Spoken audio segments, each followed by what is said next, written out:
Well, good afternoon, everybody, and welcome to today's WEConnect International webinar. My name is Maggie Berry. I'm the Executive Director for WEConnect International here in Europe, and I'm delighted that you've joined us for today's webinar, 7 top tips to future-proof the magic in your business. Our presenters today are Suzanne Allers and Dierdre Walters from Untapped Innovation, a WEConnect International certified women's business enterprise. They are an innovation and insights agency with extensive expertise in connecting the dots between humans and technologies.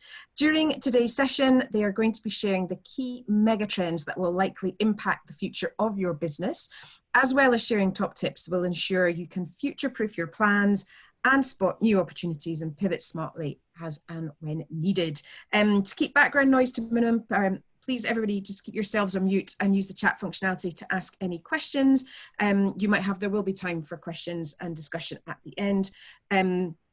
Suzanne and Dierdre are probably going to talk for about 40 to 45 minutes, and the session is being recorded, so you will be able to listen back to it again. So Suzanne and Dierdre, thank you so much for presenting for us today. Suzanne, it's over to you. The floor is yours. Thank you very much. Thank you, Maggie, and thanks for the opportunity to talk to the WEConnect network about this topic, which is one of our passion topics at Untapped. So my name is Suzanne Allers. I'm one of the founding partners of Untapped Innovation. We are, as Maggie said, a woman-owned enterprise, and we were founded in 2012. We've been going about 8 years. We help our clients to innovate and deliver better products and better services by, as Maggie said, we connect 3 sort of specialisms we have. One is human insights, so what your customers or your users are doing, thinking, feeling. We connect that with future trends, which we're going to talk about today, and also technical possibilities. We're all scientists by training and now innovation professionals for many years. Before Untapped, I spent about 17 years in product development at a large multinational, Procter & Gamble, working in lots of different parts of the organization, but primarily in beauty care and grooming. Since we formed Untapped, what's interesting is we've worked with both big corporations, but also small startups on innovation and applying innovation lessons across the board. And we've worked on very diverse sectors, from sort of product development for food, personal care, healthcare, to sort of service development for startups and in fashion and biotech and even not-for-profits. So we've got a very broad spectrum where we see innovation principles working across the board. And one of the things that we see continually is the importance of keeping an eye on trends.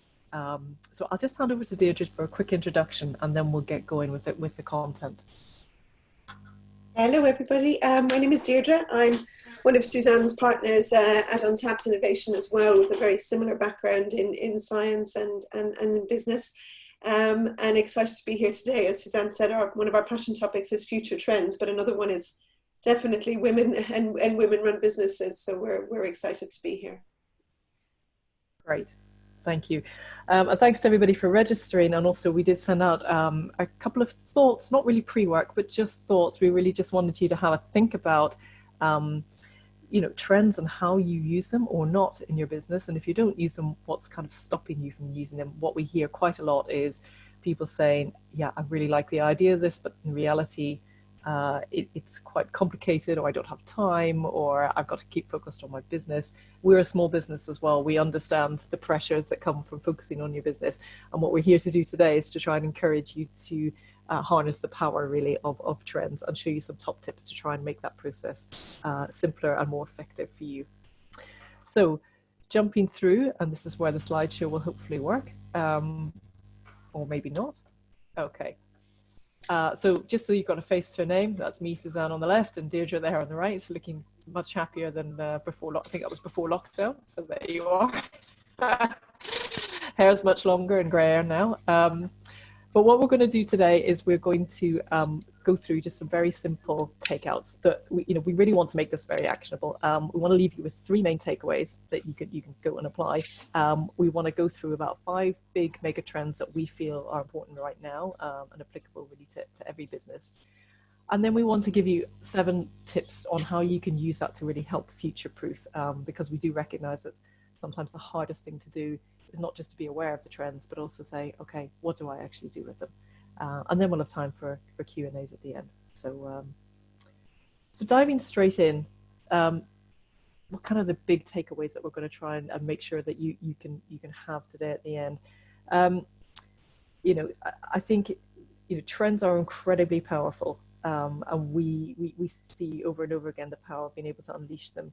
But the first thing that people often say to us is, well, I don't even know where to start. How do I spot them, and how do I tell which ones are important? And there's so much out there, and I don't quite know what to do with them. So the first thing is, what is a megatrend, and how do you actually find them? The second thing we want to look is, okay, that's fine, but how do I actually connect it to my business? You know, our clients, big and small, very often tell us they come out of trends presentations going, wow, that's really interesting. I have no idea how that connects to my business. So hopefully we're going to try and help you with that. And then the third thing is, okay, if I've connected it to my business, how can I then drive it to action, and what do I actually do differently? So we're going to give you some tips on how to do that. So those are the three big things we want to cover today.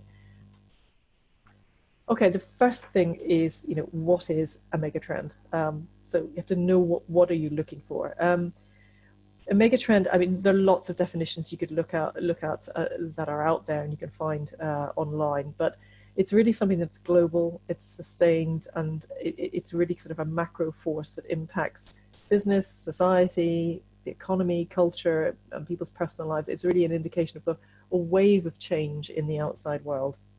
And we know that you know, some of these changes can be seen coming for quite a while. You start to see the ripples, and then you feel the wave gathering momentum, and you see it starting to hit. And others, like for example COVID or September 11th, they come out of the blue. They'll just hit you, and there'll be seismic changes and big forces that you just have to respond to. So you know, it is tempting to stay in this inside world, this kind of magic world of your business, and just keep focusing on the day-to-day, and goodness knows we've all got enough to focus on when we're trying to run businesses. But really, you know, it's important to keep your head up and keep looking in the outside world, see these waves coming where you can spot opportunities and work out how to respond. I think it was David Bowie who said, the future will belong to those who can hear it coming. So I think, you know, our guidance would be yes, absolutely, and make sure you're listening so that you will hear it. So we're going to go through 5 mega trends that we feel. These are not obviously an exhaustive list of all the mega trends that are out there at the moment, but these are 5 that we picked out that we thought might be very interesting, very of the moment, very important right now, and probably broadly applicable to many businesses. So what you'll see here, even by this list of 5, is you'll see very often that, you know, there's a versus in there. And that's because for every trend, there's always a counter trend. There's nearly always something to look at from both angles. And we'll talk about that, and you'll see examples of that as we go through. But it's important that you, as a business owner, look at it from both angles and work out where you and your business particularly will fit, and which way you need to sort of strategically play in some of these trends.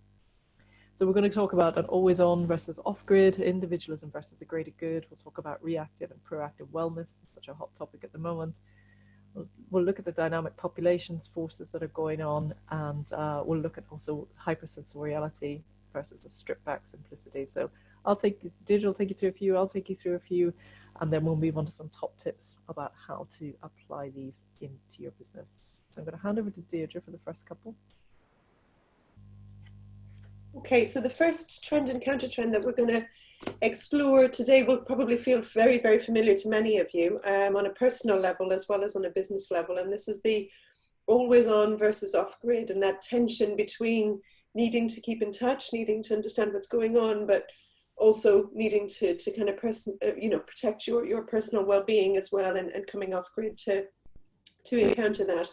The next slide just gives you a snapshot of kind of the trend and counter trend, and what you see day to day, either in your personal life or in your business life. Here on the left, obviously, you'll see the always on trend in here, and you see growth of internet penetration by region across the world. From a social media perspective, you know, some of the sound bites we're picking up on is social media is outpacing population growth almost 9-to-1.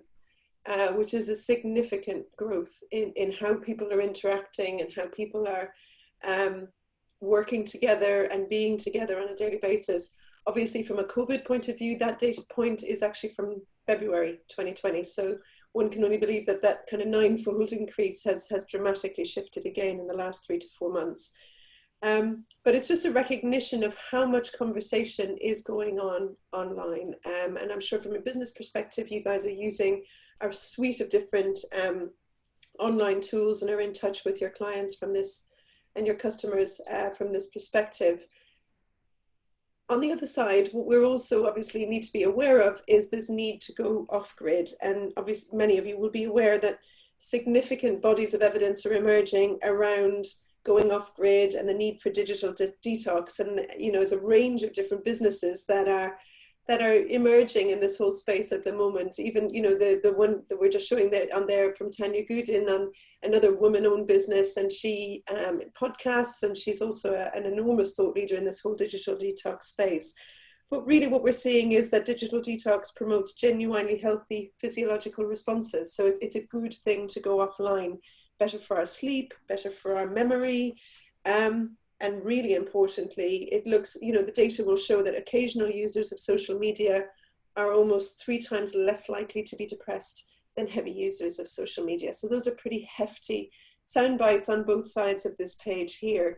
So one of the things we would encourage you guys as you think about your business is to think about, you know, where does your business sit? Could you be equally balanced across these trends and counter trends? Can you use them in this space? Or is your business weighted in one versus another direction, in which case that's okay. We're not saying that you need to be equally weighted, but it's always good to keep your eye on the counter trend and what's coming.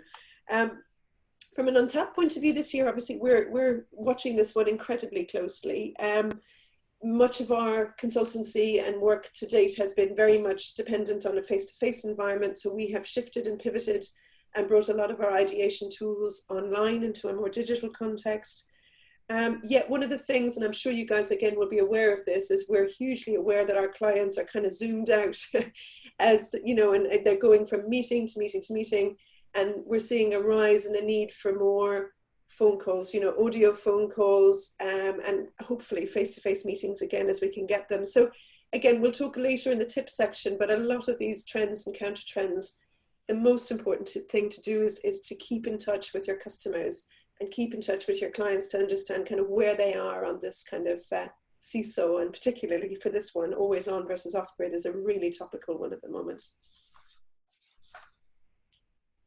Okay, the next trend and counter trend we're going to look at is one that's been around for a while, but again, you know, COVID has kind of put this one into the hyperspace as well. So we're looking at individualism versus greater good. So we're looking on the next slide. What you'll see is obviously this isn't news to anybody. Products, services, whatever they may be, have become incredibly personalized over the last 20 to 30 years with emerging businesses such as Stitch Fix, which is a partner in personal style, whether it's you're personalizing clothes or food, and, you know, kind of whether it's food delivery services, everything has become incredibly hyper-personalized. And COVID is exacerbating that. One of the other sound bites we just picked up this week is that forward-thinking retailers are really moving into video concierge and personal stylists at home. And so they're pivoting to deliver that individualism, obviously in a more online environment. On the counterbalance, on the other side, obviously, you'll see pictures there of Greta, you'll see things there, kind of stay at home, save lives together, the Alone Together campaign on Twitter from the last 3 to 4 months. And that talks about the greater good. So that's no longer thinking about ourselves as individuals, but actually creating movements. And obviously Black Lives Matter being the other one that's incredibly important at the moment. So again, as we think about these two trajectories that are going on and kind of pulling us in opposite directions, it's important to think about your business as how can you serve the trend? Again, are you weighted in one direction versus another? Can you balance it across your portfolio? And for us at Untapped, really what we're trying to think through at the moment is obviously we treat all of our clients as individuals and we invest in research and dig deep into their needs. But also we try to do kind of 1 to 2 pro bono projects a year, and we also give a percentage of our Untapped profit back into charities as well. So it's just thinking about, you know, how your business or your service can really kind of epitomize and bring to life this trend and counter trend is really important. Okay, so moving on to the third one, and this is one about wellness. Now, even if you're not in the wellness sector, I think wellness is something that is top of everybody's mind now, and it's now something that's going to be an undercurrent across workspaces, across leisure spaces, across every space at the moment. So I think it's really important to think about what's going on in wellness, because it really is a microcosm of what's going on in people's heads. And here is something that we see two very interesting forces going on. So wellness was already hugely growing. I mean, wellness had become, the industry of wellness was sort of 5.3% of the global economic output in 2019. So it's like a huge industry. And in some senses, there's already a sort of background tension going on, because the population of the world is becoming healthier in many ways. We're living longer. We've got lots of new treatments, cure many diseases that have been long-standing, or to manage them, HIV/AIDS or HPV vaccines, higher survival rates. And yet there are lots and lots of threats: obesity rates, stress levels, less healthy planet, and of course the COVID-19 impact. You've also seen over the last few years consumers gravitating away from a sort of more clinical approach, purely clinical approach to health, to a much more holistic approach to health. And the other huge thing that's impacted health in recent years and wellness is tech. So the integration of technology with wellness and health in general. So what we're seeing now is really, again, two sort of aspects of wellness playing out, possibly coexisting, these forces. They may go off against each other, but they also coexist. So there's a bit of a readjustment here. On the one hand, on the left-hand side, you get this reactive wellness. Consumers are feeling unsafe. And your users are likely, depending on who your customers are, who your users are, people are feeling unsafe, either at work, to some extent at home, although safer at home. But as they go, we venture back out there, there's a real sense of wanting to be able to control the threat level. And one of the behaviors that's been seen very clearly in the market is this gravitation back towards what you called old, established, very safety brands, such as Clorox, Dettol. People are buying it in droves and looking at hand sanitizer and how you can't get your hands on this. But what that is really symptomatic of this feeling of trying to control the environment and the threat level. So we see businesses like Hilton Hotels, for example. They have signed a deal with Reckitt Benckiser, who make Lysol and Dettol. And they're talking about now instigating hospital-level cleaning and hygiene standards in their rooms. So seeing that whole kind of control, reacting to the sense of threat. But you also see much more likely, again, a sense of trying to take control in a different way, which is preventative. Instead of reacting, getting ahead of the game, looking to strengthen your body, your immune system, fending off any threats. So they're seeing a huge increase in, seeking natural supplements, mental health, sleep, exercise, and all of these approaches are being augmented by digital technology and tech. So we're getting two mindsets coexisting at once. So again, applying this to your business, I mean, thinking, we all in the end are serving other people, and recognizing that these two dynamic forces are at play. How can you either if you have a physical space, are you making it safe? Are you helping to control the threat level in that environment? And also, are you recognizing what your users and your customers are needing in terms of trying to build up their defenses, trying to help themselves get stronger and ready to face threats that are out there, and the ever important focus on wellness. No matter what service or product you're offering, there's an undercurrent of that. So that's that one. Moving on, I mean, this is one where dynamic populations is something which we just need to continually keep an eye on. There's always a process of change here, where the global population is changing, and it has an impact on society, it has an impact on people's needs, it has an impact on how we work and how we live. So here, you've got, again, two kind of coexisting trends that are going on here. You've got, on the one hand, aging population, and on the other hand, you've also got a rising middle class that is especially relevant if you're talking about more in Asia, but generally globally as well. So in terms of aging population, life expectancy is increasing, but the number of people who are, older than 50 will rise to about 3.2 billion by 2050. And it's not just that they're there, it's that they're spending lots, and they're also going to still be in the workplace. So they're staying at work and they're spending more. They were accounted for about half of the GDP of the US in 2015, coming from people over 50. But there's also an older working population. I mean, in the UK, by 2025, they estimate 1 in 3 of the working population will be over 50. So while there's a lot of focus on Gen Z and all of the new generations coming through, it's important to recognize that there's going to be a shift in the makeup of the working population and the general population, and how that changes your offerings and your services and your products that you're developing. Also, middle class, again, huge growth in the middle class. Just under half of the global population are predicted to be middle class this year, hitting that in 2020. By 2030, even greater, about 2/3, coming mostly from China and India.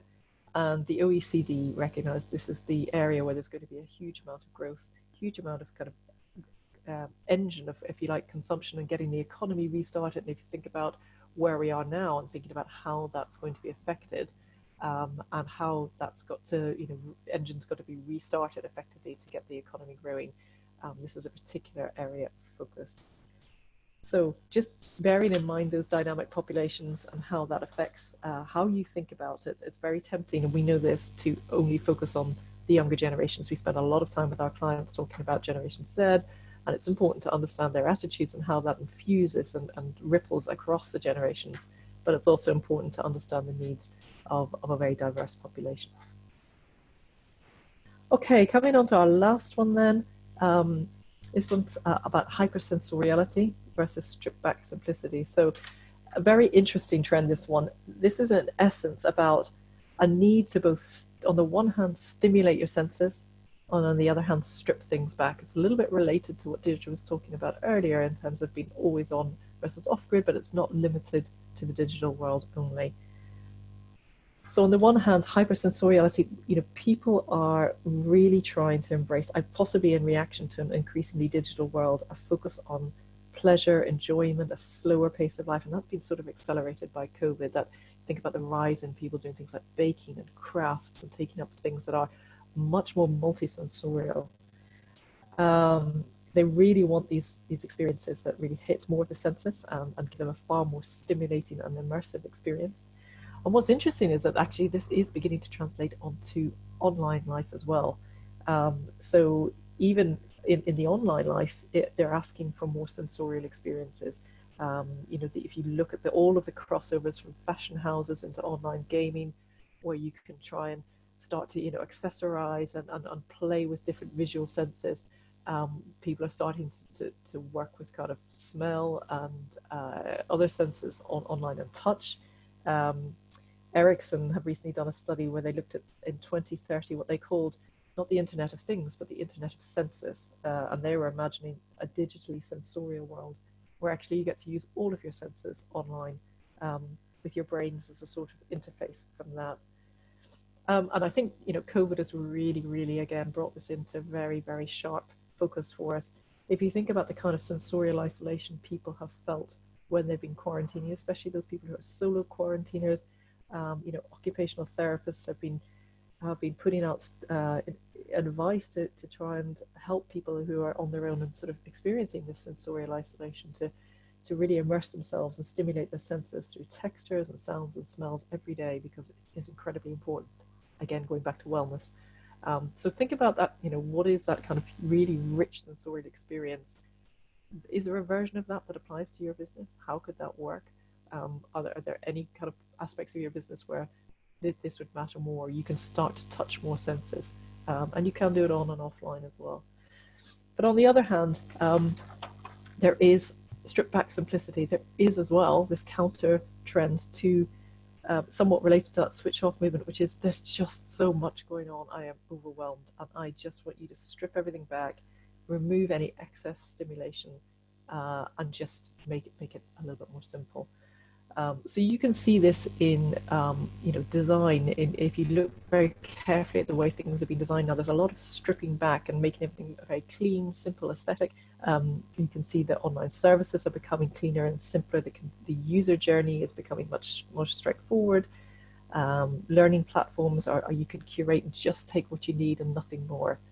And then obviously there's things like Marie Kondo and, you know, simplifying and stripping out your life. You can see this trend kind of playing out in sort of physical life as well as digital life, and whole new movements around digital minimalism as well, which you can see the book of there, Cal Newport, talking about focusing your time on carefully selected and optimized activities and just happily miss out on the rest. So it's a little bit of that, you know, joy of missing out kind of element here, just in response to there being too much stimulation. So interestingly, you know, strip back in simplicity, but it's almost like when you go to offer a service or a product, you know, if you can then make it rich and sensorially rewarding, that's a very interesting space. So again, thinking about, can you, as you apply this to your business, can you see how to do that? How can you see how to bring elements of both the desire for simplicity and take away overstimulation, but in the right moments possibly make things more rich, more immersive, more memorable.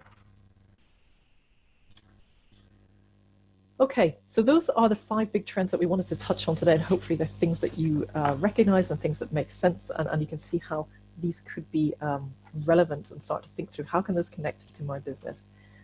So moving on, what we wanted to do is, you know, not stop there. We don't want to stop and just say, okay, here's some trends, there you go, off you go, see how you can apply them. We know that from working with clients and working with trends for many, many years, is that it's really important to think, okay, practically, what do I do with that? How can I regularly do that? Because when you do really, really harness the power of trends, it can really help make sure your business is future ready, always future ready, and you're keeping, you know, one eye on where you're going and a trajectory of change. So we've highlighted 7 tips that we use regularly, and we hope they'll be helpful for you in terms of applying these. And we're just going to go through these one by one. So again, Dierdre and I'll take you through some different tips, and then we'll kind of sum it up at the end. So Dierdre, do you want to take the first one? Sure. Okay. Yeah. So the first tip, you know, in here, the first thing is, you know, just trying to identify the trends. So in here, you know, what we would encourage you guys to do is just to make time, if you can, to seek out trends information broadly in society and peer sector. The more you do this, it's a bit like a muscle, you know, little and often. It doesn't need to be kind of a day a week or anything in any kind of time dimension like that. This could be kind of a half an hour a week, or even just, you know, something as simple as reading the Sunday newspapers, but having that different eye on them and saying, what am I seeing? You know, what are the trends that are coming to life here? Trying to familiarize yourself with what the leading kind of frequently mentioned ones, and then keeping fresh, making sure your information source is frequent. So, you know, things that we use are, you know, thought leadership groups, the World Economic Forum, mainstream media, newspapers, magazines, social media, constantly scanning what's either online or offline. Suzanne will always laugh. I'm a big magazine reader, so I kind of constantly reading different magazines and just literally ripping things out. So kind of scrapbooking the trends. And I think one of the questions that we were sent in advance is kind of, you know, how do you do this? It feels a bit scary, kind of standing back and, you know, trying, where on earth do you start? And I guess our encouragement here is it will get easier over time. So if you can spot those patterns, if you can either get an online notebook that you use or an offline notebook or a scrapbook, just ripping them out and seeing those trends. What do you see? And joining the dots between them. And as the pages almost come together, you'll start to see those patterns emerge naturally over time. So just kind of keep going back through it as frequently as you can. The second one is, and one of our favorite questions, you know, at Untapped when we're trying to come up with ideas is why. So what's behind the trend? What's driving it? And again, so as you're coming across different pieces of information, we'd really encourage you guys to look for evidence of human behaviors that are changing relative to the trend. So if the trend is something about dynamic populations and the aging population, you know, what are you seeing and how are people behaving that might have been different to 5 or 10 years ago? One of the things that's super helpful is to look for groups of innovators or early adopters. So you'll see people maybe buying into very early fringe startup brands. So they could be challenger brands on food, or they could be challenger brands for online services. But looking at who's at the fringes often will give you evidence of where that trend is coming from and what's driving it. And then listening to the change in conversations. So research, social media, even just looking at different commentary online can give you a sense for whether these new businesses or new ideas are gaining traction. Some of the examples that we have there on the right, you'll start to see some of the trends that we've already talked about come to life. So Rent the Runway, many of you will be familiar with, but it's a fashion brand where you can actually rent premium designer wear rather than having to buy it. So you can see things in there. There's trends around trying to move away from fast fashion and from a sustainability point of view, while also recognizing the need for individualism and the joy that comes from having something that's lovely to wear. So there's a real tension buster on Rent the Runway. Some of the digital detox retreats we've talked earlier about the off-grid trends and where they're coming from.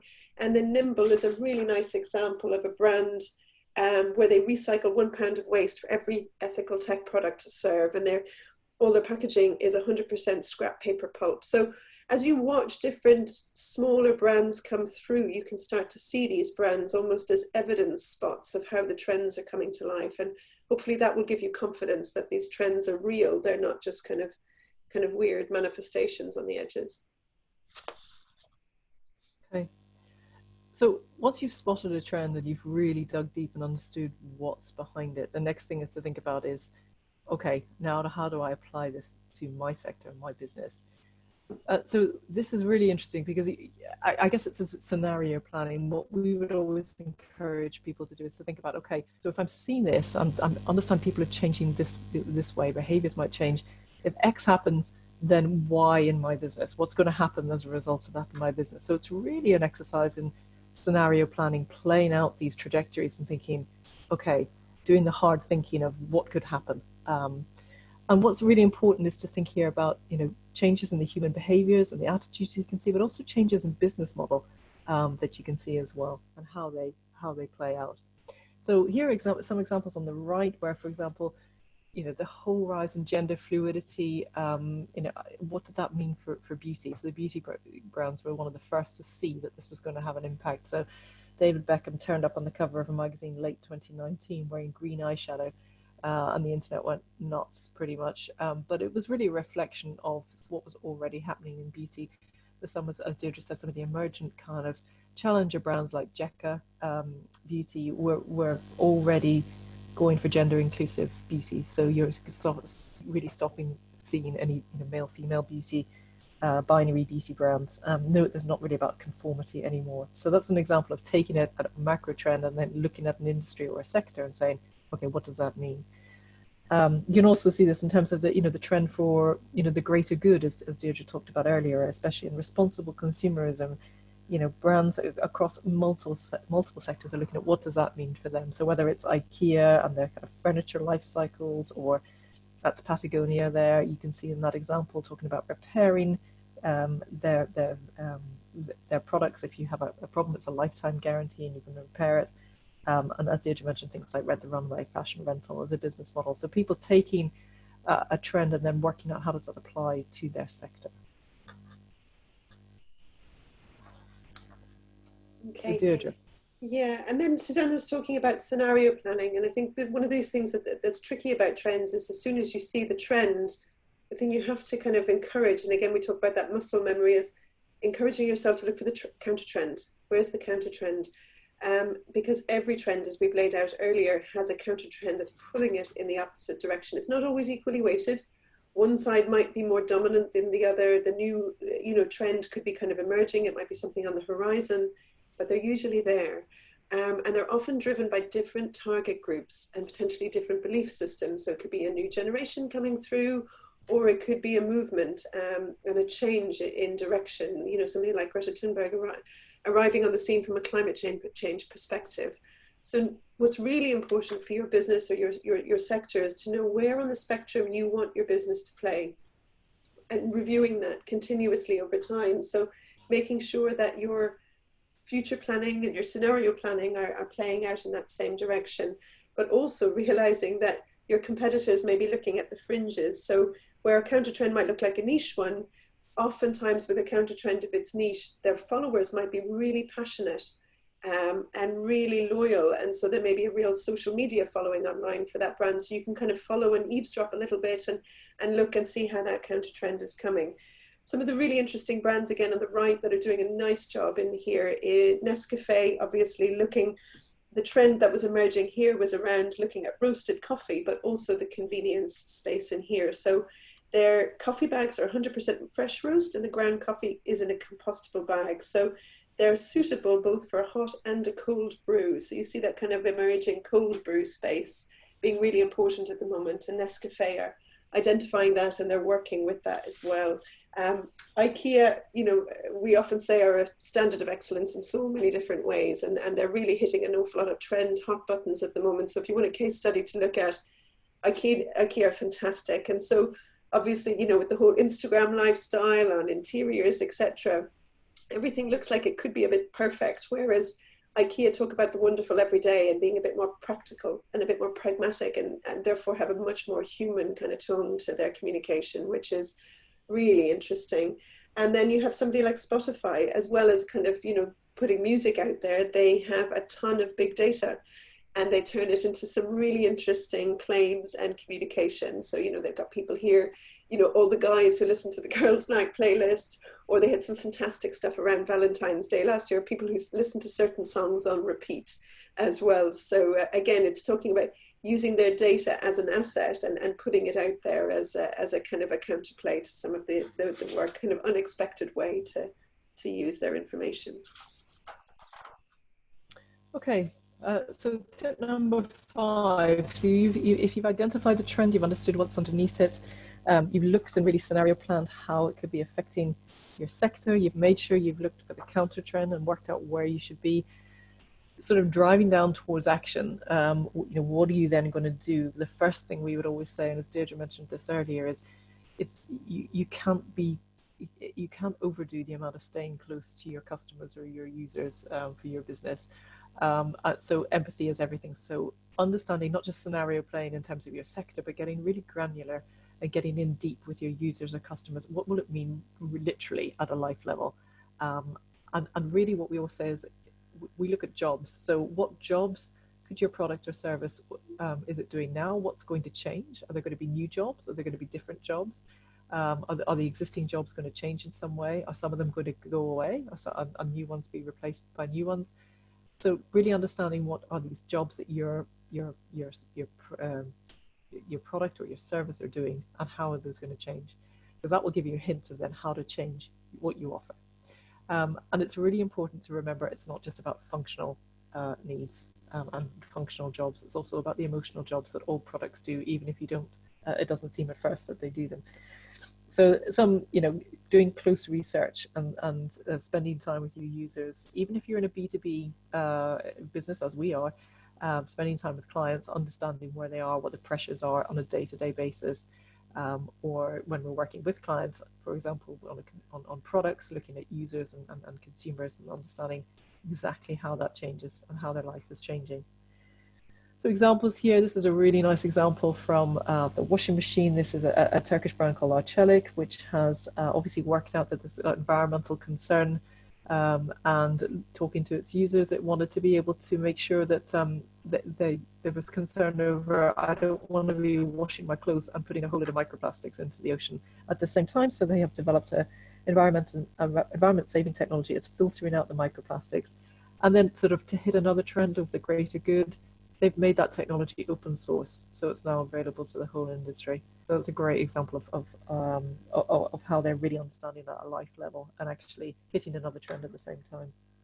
The other two examples on here, I don't know whether you've come across Lattice as a people management platform, so it's really working on those who are managing teams and helpful for teams and coaching and managing human resources, as it were, and recognizing that on a life level, people's work dynamics are changing, where they're working.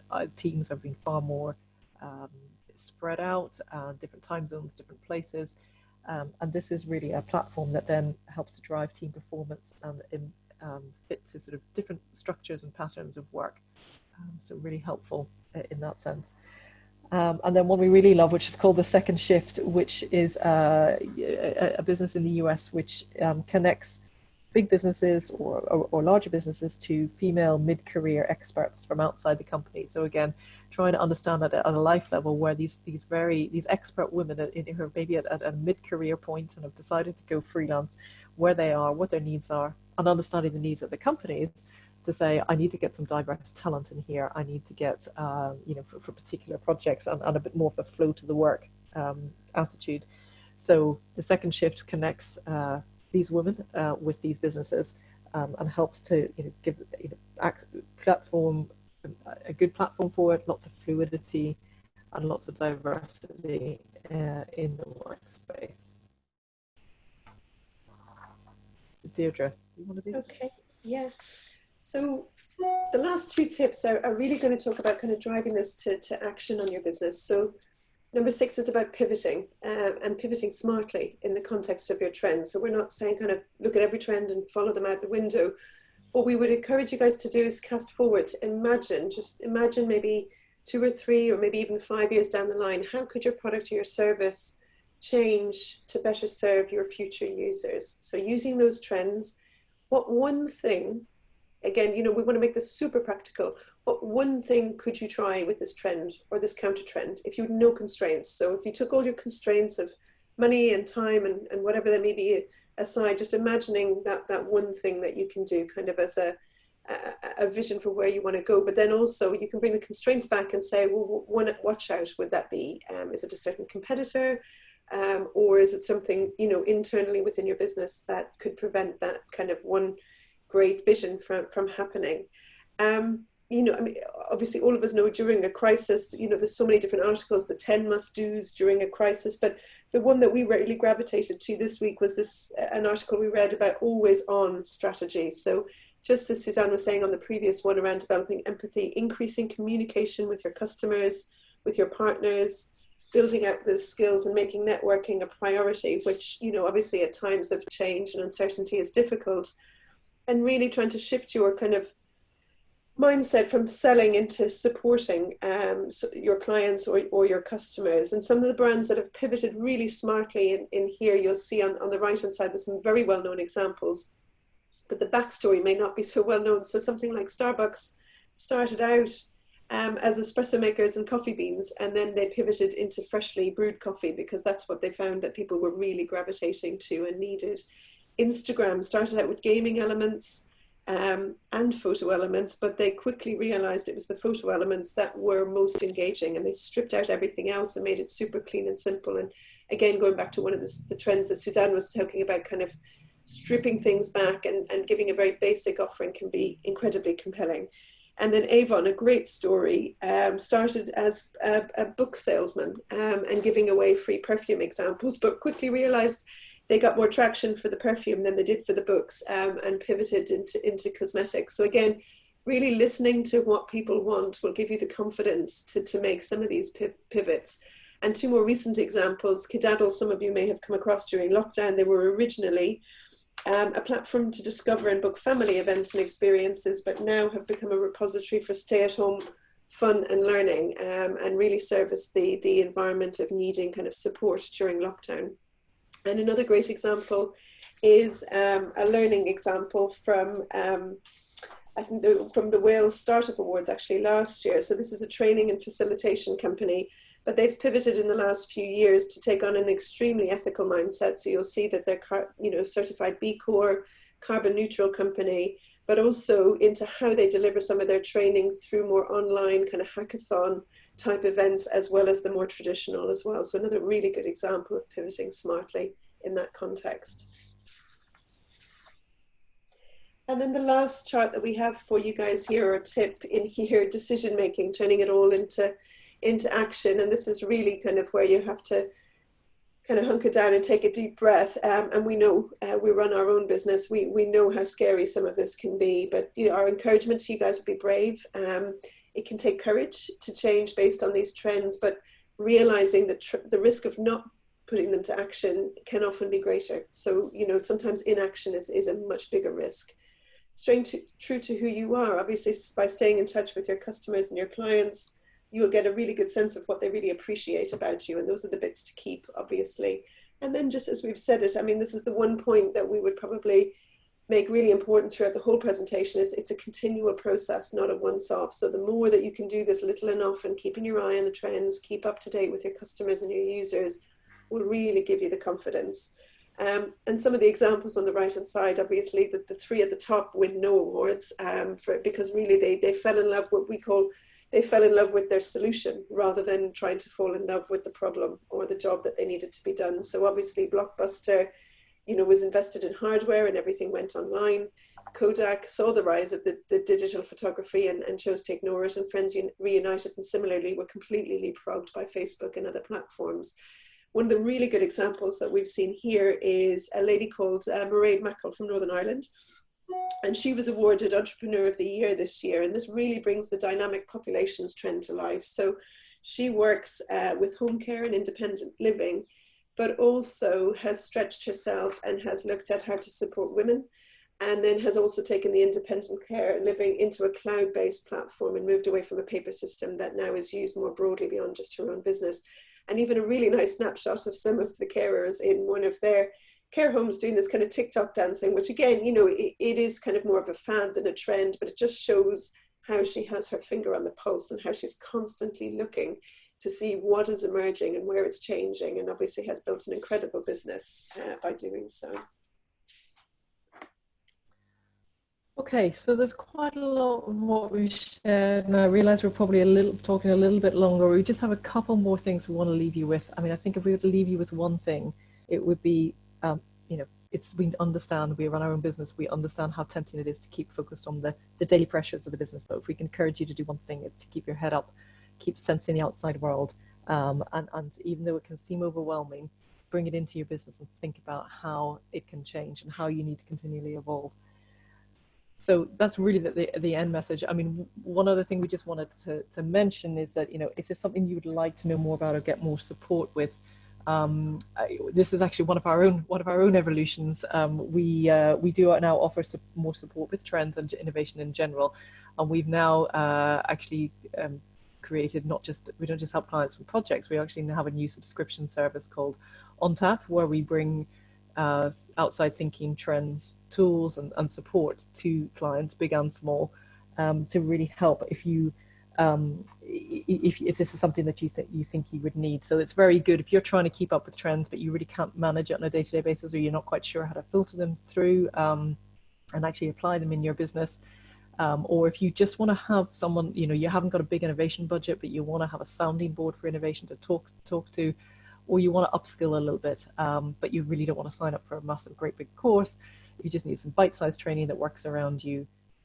This is a service that can help. So when we do offer discounted rates for SMEs, so just to make you aware, there are sort of support tools as well for trying to use some of this stuff and trying to innovate more daily and keep yourself, keep evolving, keep your business facing forward, listening for the future, and that can help and support you in that. So if you'd like to find out more, obviously contact us, and we're happy to discuss more. And that's it. Thank you very much. I think we've got some time for some Q&As, Maggie. Yeah, we do. We've got about 10 minutes. Suzanne and Dierdre, thank you so much. Wow, you cover so many different things, and I agree with Jay's comment. There's lots of things about the different brands that you referenced that we didn't know. I've got a couple of questions myself, but please, everybody, if you do have questions, please do use the chat functionality and write them there. But what is the difference between, and I don't think you referenced it, what's the difference between a trend and a fad? Yeah, good question, and we get asked this all the time, and it is a bit of a catch. I mean, trends we tend to see are things where you will gather the evidence over quite a period of time, and you'll see a sort of, if you like, a crescendo of evidence for that trend. So you'll start to see, as Dierdre mentioned about, picking up things and spotting patterns, you'll start to see it appearing in more places, becoming in more mainstream places. Yeah. Fads tend to be quite short-lived, so they tend to spike and then go down again. So you'll start maybe see them for a while and then they will disappear. So this is why we suggest that people keep a regular eye on what's going on. I think the other thing with a fad is that it tends to stay in the fringes. Dierdre mentioned, keep your eyes on the fringes and see what's coming, but see what also disappears. So as you get more used to and more fluent with trends, for sure you will start to see the ones that, okay, that one's really hitting and spreading, and that one's just spiked and died. The food category is a big one where there tend to be some big underlying things. For example, who knew how much pulled pork was going to hit our supermarkets and our shops in the last few years? But then there's some novel little fads that sometimes come and go. So ingredients that kind of come and go in and out of vogue. And if you see it, if we identify a trend, does that almost mean that you're on the end of the curve? You've missed it in terms of, or Dierdre, yeah, I know what you mean. Dierdre, do you want to take that one?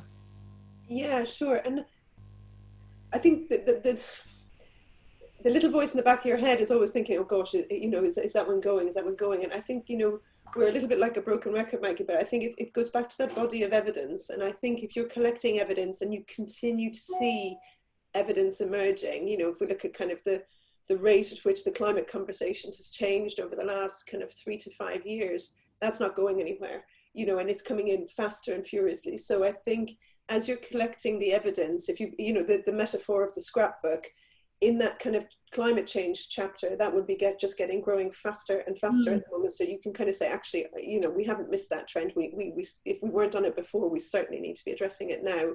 Whereas Suzanne said, if it's a fad, you might find that the chapter you were building on, a certain ingredient got very skinny, and there's nothing, you haven't ripped anything out on a certain, kind of, I don't know, type of bean or something in a while, then maybe that's something that you can deprioritize if that's something that you were looking at. So I think those scrapbooks can tend to be a really good barometer of kind of where the strong trends are and kind of what are the things that are coming and going more quickly. Absolutely. And you touched on this yourselves. Obviously you're a B2B business, and I would say the vast majority of the businesses that are in the WEConnect network as well are also in that B2B sector. And I know some of the examples shared were more consumer to do with people, maybe in people's activities rather. In terms of, say, I know a lot of our businesses are in things like professional services. Are there, and you've highlighted today 5 key kind of trends that are upcoming.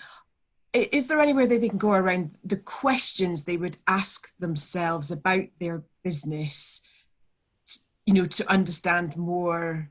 Or I don't know, maybe there's some resources you might be able to share around what do I actually ask myself and look at in the business to make sure that we're aligning or that we have an eye on these trends in a business context. I don't know, that's, as I look at it, it's like, what questions would we ask ourselves at WEConnect about some of the 5 trends? Yeah.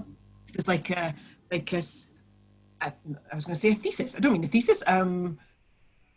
Yeah. Recommendations about how you start to kind of get to the bottom of the changes you might need to make in your business. Yeah. It's interesting, and that is something that comes again with practice and over time. I mean, yeah, we're B2B. We see it. We also see the B2C world when it's more consumers and users. But I don't, we also know that in the end we're all serving people, and most of these macro forces are affecting people at one level or another, and actually permeate through multiple levels of their life, be it the business place, the workplace, home place. So it's really important to take this into account. So I think it really comes back to that sort of scenario planning that we talked about. Once you've really got a handle on trends, so say you're taking, and I said it's hypersensoriality, right? So, right? Let's take that as an example. Have a look at your business and think, are we offering, is it right for us to play in this place? What does that actually mean? So if you need to keep an eye on 2 things. One is the trend, obviously, but the other thing is your users. So you would sense amongst your users, how are they feeling about continual Zoom calls, for example, or the same old way of digesting content at a conference, or is it something you can do with more immersive experiences that are more sensorial and more memorable, for example, at the WEConnect conference, or look at the ways learning and development is going in terms of immersive experiences. And how you can, use some of those trends and take those back into your offering. So, I think it's looking up and looking around at just scenario playing. Again, what are the jobs to be done? So if you could then say, okay, hypersensoriality means there's a new job, which is I want to engage my businesses that I serve. They would like experiences that are not just informative, but also sensorially engaging. what does that mean? What could that look like? And sometimes you have to take a leap of faith, and sometimes you actually just have to go and learn with your clients on what that could look like. You know, Mm-hmm. leap of faith. But it's trying it on. Just try it on and see what it looks like and what that could be like in your sector. And don't be afraid to say, you know, if it looks like at first it doesn't fit, but actually there are, you know, places where it does fit. I mean, we heard this week, for example, that there's a new terminology coming out about you know, using augmented reality in, as Dierdre mentioned, in online retail, but also in learning and development. And how can that actually then impact what you're offering and the mix of what you offer and the way in which you offer your content, or the way in which you deliver your professional services, or, you know, again, trying to get there's no way to do it other than to get in deep with what people are doing, stay close to your users or your clients, and then stay really close and play through scenario, play it out. And bring in external thinking. We always do that. I mean, we don't work in a bubble. We're continually reaching out to external thought leaders to say, help us think through how this could be, provoke us a little bit, bring in the rich diversity of thinking. That can really help. And I've got Veronica's. I've got a message that's come through directly to me, and it's definitely linked to the users. And she's asking, can I adopt the trend and the counter trend in my business? Like, how do you go about it with my, you know, are you possibly in line of maybe alienating both groups? I think the example she's given me was maybe say vegans versus meat eaters, or, you know, I don't know if there's anything around, or whether you have to choose, or, you know, whether you can keep all your users happy. Dierdre, do you want to take that one? Yeah, sure. Yeah, I think it's a tricky one, and I think that it goes back to the heart of who your user group is, either today or who you want to grow amongst in the future. And you know, you're right to play and you're right to win amongst them. I think if you've kind of nailed your colors to the mast on being a vegan brand, and you know that in order to grow and meet your targets, you need to bring in a certain group of meat eaters, you know, there may be a meat line extension that you want to do this under a different brand potentially. But usually it's less extreme than that. I think the trends and the counter trends can often coexist, actually. And I think more and more people are recognizing that we're moving to a less binary world where things are either A or B. We're moving to something that's a bit more nuanced. And I think keeping an eye on the trends and the counter trends in that vein is incredibly important. So I think we talked about kind of an Untapped point of view. You know, we've been kind of heavy on the consultancy side, but we're recognizing actually, you know, budgets are tighter and people sometimes they just want quick advice, etc. So we're trying to make sure that we have bite-size, you know, quick consultancy options as much as a project option as well, just to ensure that we're really keeping an eye on the trend and the counter trends. So I think it's, you know, a long-winded way of answering the question. I think it is possible to do both, but you have to be very clear on who your end user is and how the trend and the counter trend come to life for them, and then bring it to life in a way that matches with what you're doing. Amazing. I mean, I think this has been a really thought-provoking session. So thank you so much for sharing all of your insight. And I know that yeah, there's been a few comments, some of them privately to me, but some in the group, just about, you know, what it's got them thinking, which is great. And I think that's, you know, definitely part of what we want to do with these sessions. And so as we're on the hour, we'll close there. But thank you very much, Suzanne and Dierdre, for sharing this. And please, we'll share more details. As I said, we'll share the recording with everybody, and then we'll definitely share details of the offering that you share, because I know for so many businesses, when they're busy, it's like, blimey, how do we keep an eye on you? You know, another set of information, another set of data, and so I think that would be very helpful to share with everybody. And yeah, some great comments coming through from everybody. So thank you, everybody. I'm sure we will, as I said, we'll follow up with the recording and the slides. And if you've got more questions or you would like to find out any more, please do contact Suzanne and Dierdre directly. But yeah, this was fascinating. It's given me, even just in our WEConnect context, it's given me lots of things to think about, which is brilliant. I'll just add them all to my your to-do list. I know it can be overwhelming, but you know, it becomes easier the more you do it. I can imagine that. Say. As you said, it's like a muscle. The more you do it, and I think very interesting one. And I think we've seen in the last,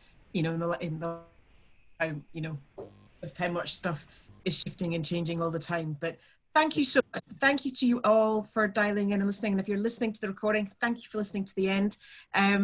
And I hope, I hope this is helpful and has given you some more food for thought. It certainly has for me. And a big thank you to Suzanne and Dierdre and the Untapped Innovation team for sharing their insight with us today. But thank you very much, everybody. And thank you for listening. Thank you. Thanks. Thank you. Bye. Bye-bye. Bye.